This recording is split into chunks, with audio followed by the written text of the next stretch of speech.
ജീവിതത്തിൽ ഒരു നാൾ ആശയറ്റൊരു നാൾ പുതുജീവനായി പ്രത്യാശയായി നീ വന്നു.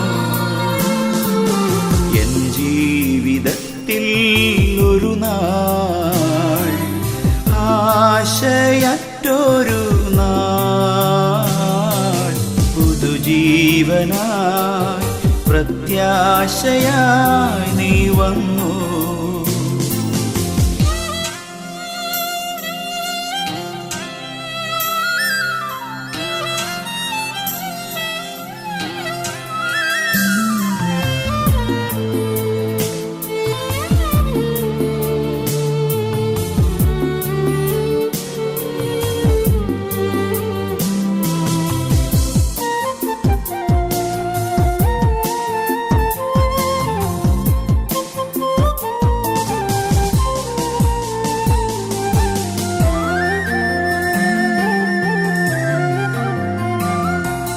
തീരാത്ത ദുഃഖത്തിൽ ആണ്ടിരുന്ന നാൾ ആശ്വാസ കിരണമായി നീ ഉദിച്ചു.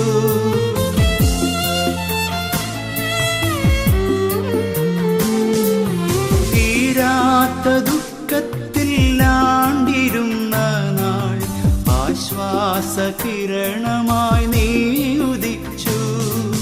മാറാത്ത ഭാരത്താൽ മനം നുറുങ്ങിയ നാൾ സമാധാനമരുളി നീ അനുഗ്രഹിച്ചു.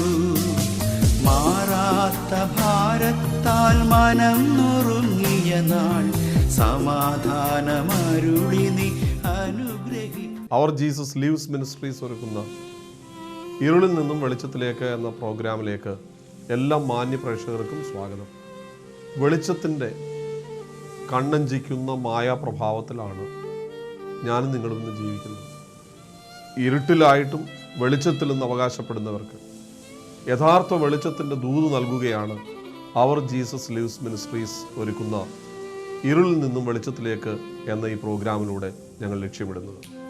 കണ്ണുണ്ടായിട്ടും കാണുവാൻ കഴിയാത്ത, കാതുണ്ടായിട്ടും കേൾക്കുവാൻ കഴിയാത്ത ഒട്ടനവധി ആളുകൾ അധിവസിക്കുന്ന ഈ സമൂഹത്തിൽ 12ാമത്തെ വയസ്സ് മുതൽ പൂർണ്ണമായും അന്ധനായി തീർന്ന ജോയൽ എന്ന ചെറുപ്പക്കാരൻ്റെ ജീവിതാനുഭവം നമ്മെ ഉന്മേഷഭരിതരാക്കുന്നതും നമ്മെ യഥാർത്ഥത്തിൽ നമ്മുടെ കണ്ണുകളെ തുറപ്പിക്കുന്നതുമായ അനുഭവമാണ്.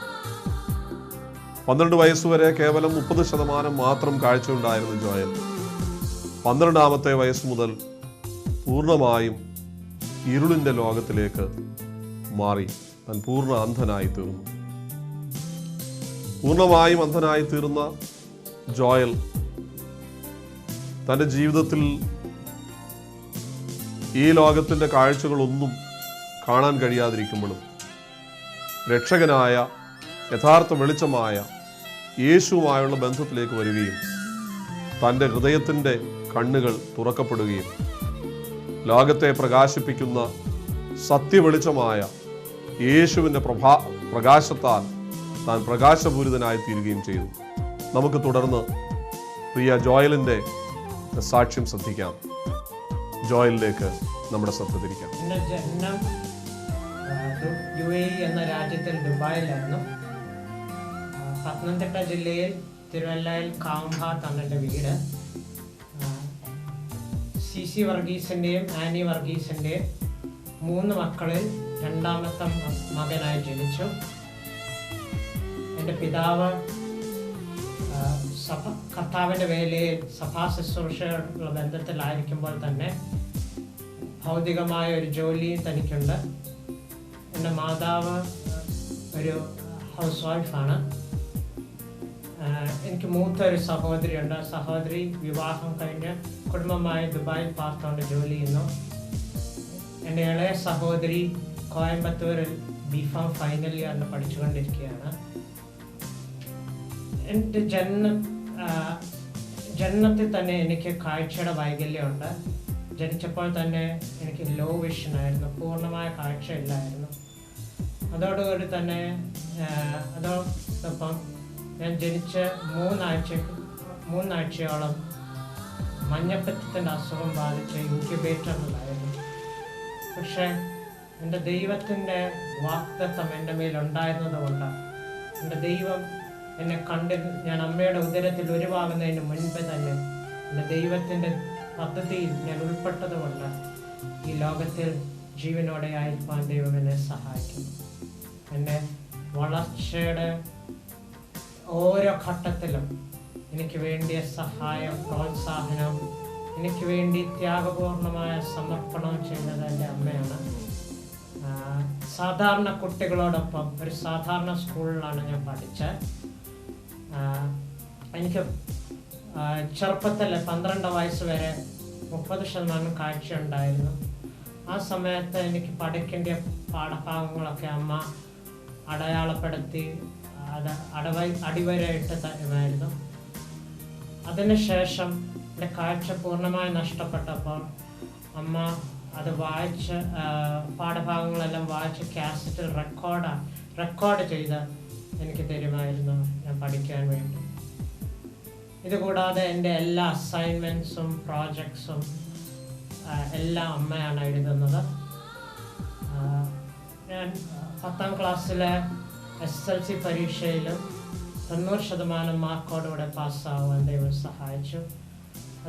അതുപോലെ തന്നെ +2 CBSE +2 ബോർഡ് എക്സാമിൽ 80% മാർക്കോടുകൂടെ പാസ്സാവാൻ ഞാൻ പഠിച്ച കൊമേഴ്സ് ആയിരുന്നു. കൊമേഴ്സ് സബ്ജക്റ്റിൽ ബോയ്സ് ഡിവിഷനിലെ ടോപ്പറായിട്ട് പാസ്സാവാൻ ദൈവം സഹായിച്ചു. ഞാൻ പഠിച്ച മേഖലയിലെല്ലാം, ഞാൻ പഠിച്ച സ്കൂളിൽ ഞാൻ +2 പാസ്സായപ്പോൾ സ്കൂളിലെ ബെസ്റ്റ് ഔട്ട് ഗോയിങ് സ്റ്റുഡൻറ്റ് എന്ന പദവിയോടെ പാസ്സാവാൻ ദൈവം എനിക്ക് സഹായിച്ചു. അതായത് 100 കണക്കിന് കുഞ്ഞുങ്ങളുടെ മധ്യത്തിൽ 3 പേർക്ക് മാത്രമാണ് ആ പദവി ലഭിച്ചത്. അതിൽ ഒരാൾ ഞാനായിരുന്നു. അപ്പോൾ തന്നെ എൻ്റെ പഠനത്തോടൊപ്പം തന്നെ നോൺ അക്കാഡമിക് മേഖലയിൽ പ്രസംഗ മത്സരത്തിലും പാട്ടിലും ക്വിസിലും ഡിബേറ്റ് കോമ്പറ്റീഷനിലൊക്കെ എല്ലാം മികവ് പുലർത്തുവാൻ ദൈവനെ സഹായിച്ചിട്ടുണ്ട്. അതിന് കോ-കരിക്കുലർ ആക്ടിവിറ്റീസിലെ ബെസ്റ്റ് ഓൾറൗണ്ടറായിട്ട് എന്ന ടൈറ്റിൽ ലഭിക്കുവാൻ ദൈവനെ സഹായിച്ചിട്ടുണ്ട്. ഇത്രയാണ് എൻ്റെ ബാല്യം. അതിനുശേഷം എൻ്റെ ഉപരിപഠനം നാട്ടിലായിരുന്നു. എൻ്റെ ഡിഗ്രി വിദ്യാഭ്യാസം തിരുവല്ല മാർത്തോമ കോളേജിൽ BA എക്കണോമിക്സ് പഠിക്കുവാൻ ദൈവം എനിക്ക് അവസരം നൽകി. അവിടെ എക്കണോമിക്സ് ഡിപ്പാർട്ട്മെൻറ്റിലെ ടോപ്പ് മാർക്കോടുകൂടി 84% മാർക്കോടുകൂടി പാസ്സാവാൻ ദൈവനെ സഹായിച്ചു. അപ്പോൾ തന്നെ എക്കണോമിക്സ് ഡിപ്പാർട്ട്മെൻറ്റിലെ ബെസ്റ്റ് ഔട്ട് ഗോയിങ് സ്റ്റുഡൻറ്റ് എന്ന ടൈറ്റിലോട് പാസ്സാവാൻ അദ്ദേഹം സഹായിച്ചു. തുടർന്ന് എൻ്റെ PG വിദ്യാഭ്യാസം ചങ്ങനാശ്ശേരി SB കോളേജിൽ MA എക്കണോമിക്സ് പൂർത്തിയാക്കുവാൻ ദൈവം സഹായിച്ചു. അവിടെ MA എക്കണോമിക്സിൽ MG യൂണിവേഴ്സിറ്റിയിലെ 7th റാങ്ക് ഹോൾഡറായിട്ട് പാസ്സാവാൻ ദൈവം എന്നെ സഹായിച്ചു. ഞാൻ പഠിക്കുമ്പോൾ തന്നെ UGCയുടെ നെറ്റ്, ഇന്ത്യയിലെ എമ്പാടും കോളേജ് ലെക്ചറേഴ്സിനെ തിരഞ്ഞെടുക്കുന്ന ഒരു എക്സാമാണ് UGCയുടെ നെറ്റ് എക്സാം. ഞാൻ MA പഠിച്ചുകൊണ്ടിരിക്കുമ്പോൾ തന്നെ UGCയുടെ നെറ്റ് എക്സാം പാസ്സാകുവാൻ ദൈവം എനിക്ക് കൃപ ചെയ്തു. അത് അനേകം കഴിവുള്ള വിദ്യാർത്ഥികൾ ആ എക്സാം എഴുതിയെങ്കിലും അവരിൽ എൻ്റെ ഡിപ്പാർട്ട്മെൻറ്റിൽ ഞാൻ ഒരാൾ മാത്രമാണ് ആ എക്സാം പാസ്സായത്. ജോയൽ, യേശുവിനെ രക്ഷകനായി അംഗീകരിച്ചത് ഒന്ന് വിശദീകരിക്കാമോ? ഞാൻ ജനിച്ചു വളർത്തപ്പെട്ടത് ഒരു ക്രിസ്തീയ പെന്തക്കോസ്റ്റ് കുടുംബത്തിലാണ്. അതുകൊണ്ട് തന്നെ ബാല്യകാലത്ത് സൺഡേ സ്കൂൾ പഠിക്കാനുള്ള അവസരം ദൈവം എനിക്ക് ഒരുക്കി തന്നു. എൻ്റെ 10ാമത്തെ വയസ്സിൽ യേശുവിനെ രക്ഷകനായിട്ട് സ്വീകരിക്കുവാൻ എനിക്ക് ഭാഗ്യം ലഭിച്ചു. എൻ്റെ 11ാമത്തെ വയസ്സിൽ പരിശുദ്ധാത്മാവിൻ്റെ അഭിഷേകത്താൽ നിറയപ്പെടുവാനും കർത്താവിന് വേണ്ടി പൂർണ്ണ സമയ സുവിശേഷ വേലയ്ക്ക് വേണ്ടി സമർപ്പിക്കുവാനും എനിക്ക് ഭാഗ്യം ലഭിച്ചു. എൻ്റെ 14ാമത്തെ വയസ്സിൽ കർത്താവിൻ്റെ കൽപ്പനയായ വിശ്വാസ സ്നാനം സ്വീകരിപ്പാൻ കർത്താവിനെ സഹായിച്ചു. പക്ഷെ ഇതിനേക്കാളൊക്കെ ഉപരിയായി സത്യവെളിച്ചമായ യേശുക്രിസ്തുവിനെ എൻ്റെ ജീവിതത്തിൽ എൻ്റെ കർത്താവായിട്ടും എൻ്റെ നാഥനായിട്ടും എൻ്റെ മണവാളനായിട്ടും ഞാൻ സ്വീകരിച്ചത് എൻ്റെ 21-ാമത്തെ വയസ്സിലായിരുന്നു. അതാ എൻ്റെ യൗവന പ്രായത്തിൽ ലോകത്തിൻ്റെ മോഹങ്ങളിൽ ആകർഷിക്കപ്പെട്ട് അതിന് പിന്നാലെ ഞാൻ പോയപ്പോൾ യേശുവിൻ്റെ സ്നേഹം എന്നെ തേടി വന്നു. അത് എൻ്റെ ജീവിതത്തിൽ ഒരു ഇൻസെക്റ്റ് പോയ്സൺ ബാധിക്കപ്പെട്ട ഞാനൊരു സ്കിൻ അലർജി എനിക്ക് നേരിടേണ്ടി വന്നു.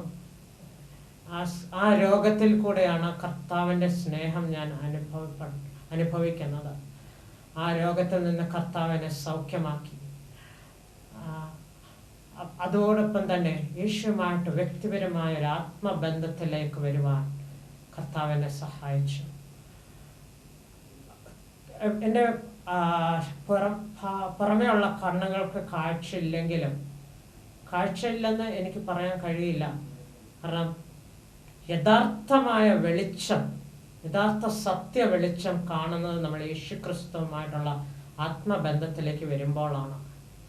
ഏത് മനുഷ്യനെയും പ്രകാശിപ്പിക്കുന്ന സത്യ വെളിച്ചം ലോകത്തിൽ വന്നുകൊണ്ടിരുന്നു.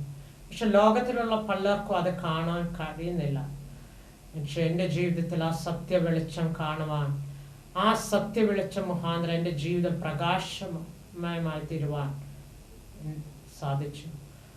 അതോടെ ഞാൻ കടന്നു പോകുന്ന എല്ലാ മേഖലയിലും ക്രിസ്തുവിൻ്റെ പ്രകാശം പരത്തുവാൻ, ക്രിസ്തുവിൻ്റെ ജീവൻ അനേകരിലേക്ക് പരത്തുവാൻ ദൈവം എന്നെ സഹായിക്കുന്നു. ഈ യേശുവിനോടുള്ള ബന്ധം ജോയലിന് എന്ത് മാറ്റമാണ് വരുത്തിയത്? യേശുവിനോടുള്ള ബന്ധം എൻ്റെ ജീവിതത്തിൽ എൻ്റെ ജീവിതത്തിൽ ഉണ്ടാക്കിയ മാറ്റങ്ങൾ വർണ്ണിക്കാനാവാത്തതാണ്. അതായത് യേശുവുമായിട്ടുള്ള ബന്ധത്തിൽ വരുന്നതിന് മുമ്പ് എൻ്റെ കൂട്ടുകാരായിരുന്നു എൻ്റെ ജീവിതത്തെ സ്വാധീനിച്ചത്. ഈ ലോകത്തിൻ്റെ മോഹങ്ങൾക്ക് വേണ്ടിയായിരുന്നു ഞാൻ ജീവിച്ചിരുന്നത്. പക്ഷെ യേശുവുമായിട്ടുള്ള ബന്ധത്തിൽ വന്നപ്പോൾ യേശുവാണ് എൻ്റെ ജീവിതത്തിൻ്റെ ഫസ്റ്റ് പ്രയോറിറ്റി. എൻ്റെ സ്നേഹത്തിൻ്റെ, എൻ്റെ ജീവിതത്തിൻ്റെ പ്രഥമ പരിഗണന യേശുവിനാണ് ഞാൻ കൊടുക്കുന്നത്. അതുകൊണ്ട് തന്നെ എൻ്റെ ബന്ധങ്ങളിൽ വലിയൊരു മാറ്റം ഉണ്ടായി. യേശുവാണ് എൻ്റെ ഫസ്റ്റ് റിലേഷൻ. യേശു കർത്താവ് കഴിഞ്ഞിട്ട് മാത്രമേ എൻ്റെ മാതാപിതാക്കളും എൻ്റെ സഹോദരങ്ങളും കൂട്ടുകാരും ഒക്കെ എനിക്കുള്ളൂ. ജോയൽ പറഞ്ഞല്ലോ, ഈ 7th റാങ്കോടുകൂടെ PG പാസ്സായി, MA പാസ്സായി എന്ന് പറഞ്ഞു. സ്വന്തം കഴിവുകൊണ്ടാണ് ഈ പഠനം ആ നിലയിൽ പൂർത്തീകരിക്കുവാൻ സാധിച്ചതെന്ന് കരുതുന്നുണ്ടോ? ഒരിക്കലും അല്ല. എൻ്റെ വിദ്യാഭ്യാസ മേഖലയിൽ ദൈവത്തിൻ്റെ അളവറ്റ കൃപ അനുഭവിപ്പാൻ എനിക്ക് സഹായിച്ചിട്ടുണ്ട്. ജ്ഞാനികളെ ലജ്ജിപ്പിക്കുവാൻ ദൈവം ഭോഷത്വമായതിനെ തിരഞ്ഞെടുത്തു. ബലമുള്ളതിനെ ലജ്ജിപ്പിക്കുവാൻ ദൈവം ബലഹീനമായതിനെ തിരഞ്ഞെടുത്തു. ഇന്ന് ദൈവവചനത്തിലെ വാക്യം എൻ്റെ ജീവിതത്തിൽ വളരെ അന്വർത്ഥമാണ്. അതായത് ഞാൻ പഠിച്ച ഓരോ മേഖലയിലും എനിക്ക് സ്വന്തമായി എഴുതുവാനോ വായിക്കാനോ കഴിയില്ല. എനിക്ക് മറ്റുള്ളവരുടെ സഹായം വേണം പഠിക്കാൻ. അതിന് എൻ്റെ